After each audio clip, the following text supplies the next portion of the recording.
Drama जफा। आज से आपने देखा एक नई मोहब्बत का आगाज। हम बात कर रहे हैं नुमैर और अंदलीब की कहानी की, जिसकी शुरुआत पहले एहसान, फिर मेहमान नवाजी और अब दोस्ती से हो रही है। और ये दोस्ती कब मोहब्बत में बदल जाएगी, इसका अंदाजा उन्हें खुद भी देर से पता चलेगा, उन्हें खुद भी देर से होगा। इनकी कहानी तो हो गई है शुरू, वहीं ज़ारा और हसन की कहानी कहीं रुक गई है, क्योंकि उनकी कहानी में आ गया है वो मोड़ जब पता चलने लगा है ज़ारा को हसन की असलियत का। हसन का बिहेवियर सारा को बहुत अजीब लगता है और एज अ डॉक्टर वो बहुत जल्द ये सब समझ जाएगी कि उसके साथ कोई साइको प्रॉब्लम है, कि वो एक साइको पेशेंट है। बहुत से ऐसे राज हैं जो ज़ारा से और पूरी फैमिली से छुपाए हैं हसन और उसकी दादी ने।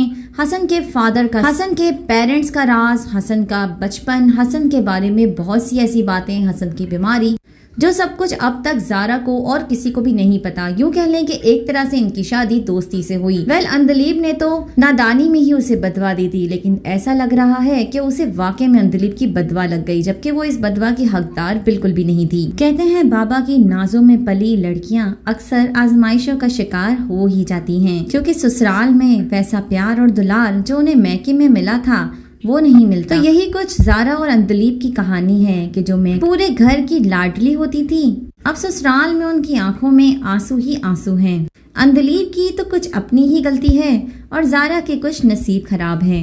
नेक्स्ट प्रोमो में हमें दिखाया गया है कि अंदलीब और नुमैर दोस्ती कर रहे हैं और नुमैर अंदलीब से कहता है कि हाथ नहीं मिलाऊंगा अगर अब तुम रोई, ये रोना धोना बंद करो और अब खुश रहा करो। तो यूं ही हम आगे एपिसोड्स देखते जाएंगे और इनकी खट्टी मीठी छुपी मुस्कान और मोहब्बत को परवाज चढ़ता देखते जाएंगे। लेकिन दूसरी तरफ ज़ारा भुगतेगी वो जुल्म जो उसने कभी जिंदगी में नहीं सोचे थे। हसन का वो भयानक रूप जो वो देख कर डर गई कि कैसे कोई शख्स कफन पहनकर लेट सकता है, खुद को मौत के मुंह में तस्वर कर सकता है। छोटे छोटे वर्ड्स पर हसन का यूं बिगड़ जाना ज़ारा को किसी बड़ी बात की तरफ इशारा देता है। वो अक्सर दादी को किसी न किसी नौकरानी को डांटते और तंबी करते देखती रहती हैं कि न जाने ऐसा क्या हो गया है जो वो रात को भी पहरा दे रही होती हैं। हसन भी छोटी छोटी बातों पर, नौकरों पर, लोगों पर, गार्ड्स पर, सब पर भड़क जाता है और फिर अगले ही पल इतना नॉर्मल हो जाता है जैसे कि कुछ हुआ ही नहीं। सोने पे सुहागा तो तब होगा जब वो ज़ारा को रूम में लॉक कर देगा, जब ज़ारा उसे छोड़कर जाना चाहेगी और वो ज़ारा को लॉक कर देगा ताकि वो कहीं जा ना पाए। सिर्फ एक बुद्धू कहने पर उसने ज़ारा के मुंह पर मोबाइल फेंक दिया, जिससे ज़ारा को चोट लग जाती है और हमने देखा कि ज़ारा अपनी माँ के पास बैठी रो रही होती है।